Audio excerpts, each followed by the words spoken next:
The story of Amelie and Anthony. I still remember that day as if it happened yesterday. Autumn felt different that year. Soft, trembling, warm, with golden leaves twirling slowly in the air as if they knew a secret. Amelie, was hurrying down a park alley, trying not to step into puddles while silently scolding myself for being late again. And that's when he appeared, unexpectedly, quietly, almost like a whisper. A gentle touch on my shoulder. A warm voice behind me. "Careful, you dropped your glove." I turned around and saw him for the first time, Anthony. There was something unreal about him in that moment. Calm, deep eyes. A soft smile that eased my tension better than any reassuring words. I thanked him awkwardly, but he didn't rush to leave. He stood nearby, as if searching for the right moment to continue.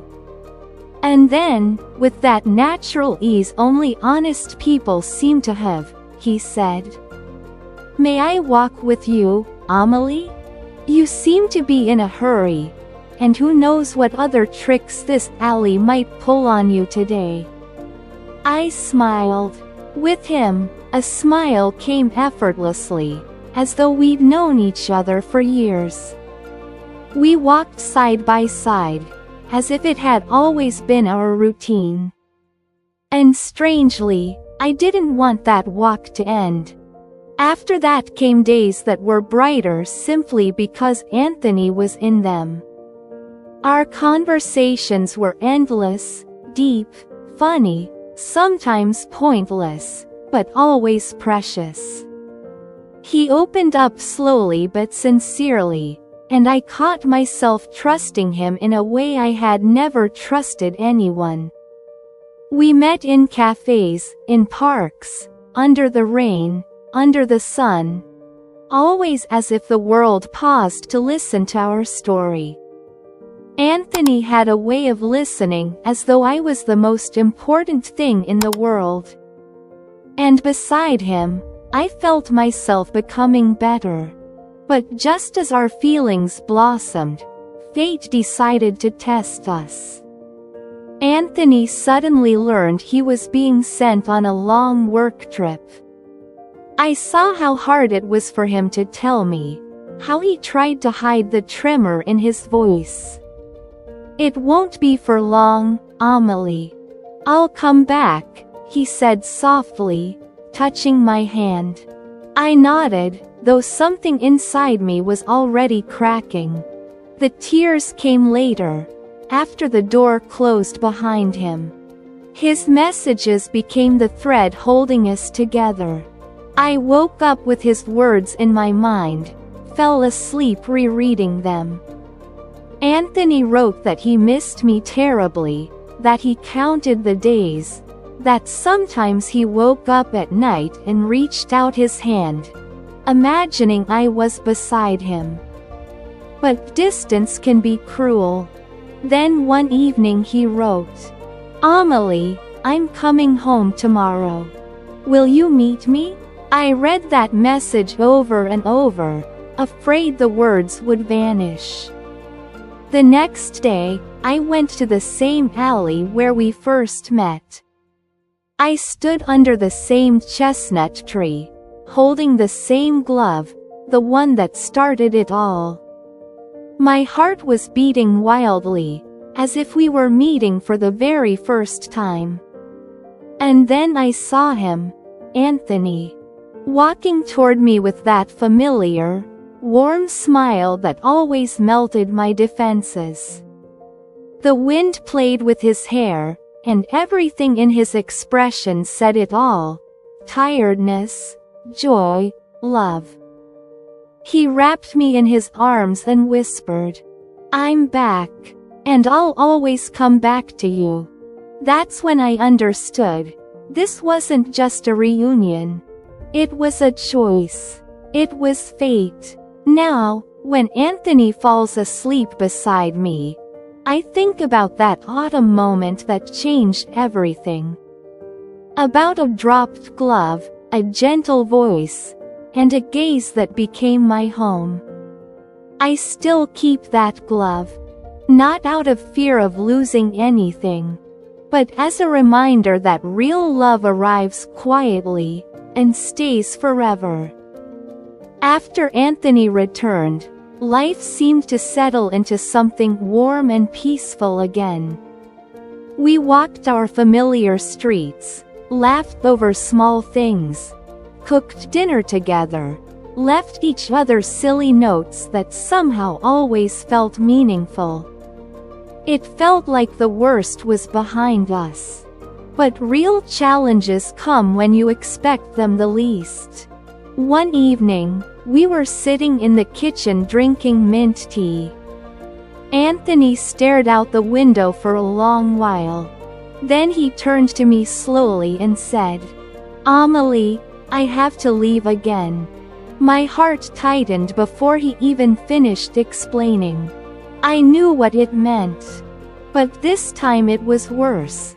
Not a month. Not two. No clear return date. And dangerous. It's important, he added quietly. I can't refuse. I sat silently, trying not to show the pain tearing at me.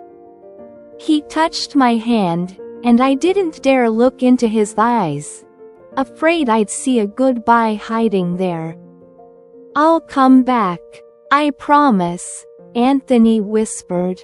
"You know I always come back."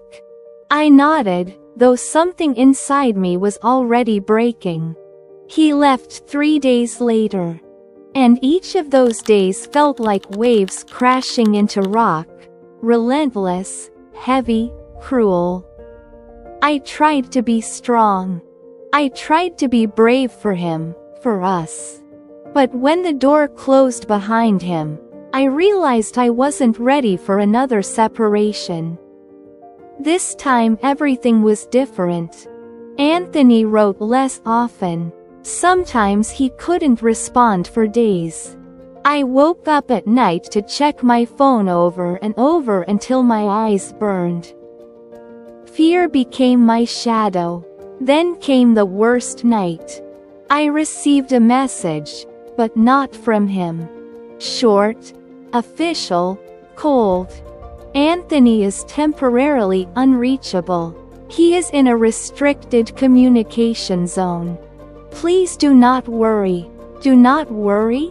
How do you not worry about the person who became your heir? I sat on the floor in the hallway, gripping my phone as if I could somehow pull his voice through it. I didn't know if he was safe, hurt, or if he would ever return. Those days became the darkest in my life. I walked through our park, where we once laughed, and even the falling leaves seemed slower, like they understood my grief. Then silence. Long. Unbearable.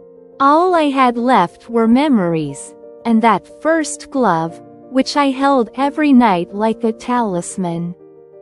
But one morning, when hope had nearly faded, the phone rang. Hesitant. Quiet. "Amelie, it's me." It was him. Exhausted. Hoarse. But alive. I couldn't speak. I could only listen to his breathing, because it was proof that he had returned from whatever darkness he faced. "I'm coming home," Anthony said. "To you." For the first time in weeks, I cried. Not from fear, but from the return of life itself. We met in the same park. But this time, I didn't stand calmly. I ran. Ran like there were no weeks between us. No silence, no fear. Anthony stood under the chestnut tree. Thinner. Weary. Familiar beyond words. I fell into his arms, and he held me as if he was afraid to let go. "I'm alive because of you, Amelie," he whispered. I knew I had someone to return to. And I survived because of you, I whispered back. That kiss was unlike any before. It carried pain, tears, sleepless nights, and the miracle of finding each other again. It carried life. That evening I understood. Real love isn't about things being easy. It's about hearts cracking but not breaking. It's about waiting becoming a prayer. It's about choosing each other again and again, through distance, fear, and darkness. I kept the glove again. This time as a symbol of a love that cannot be destroyed, even by storms.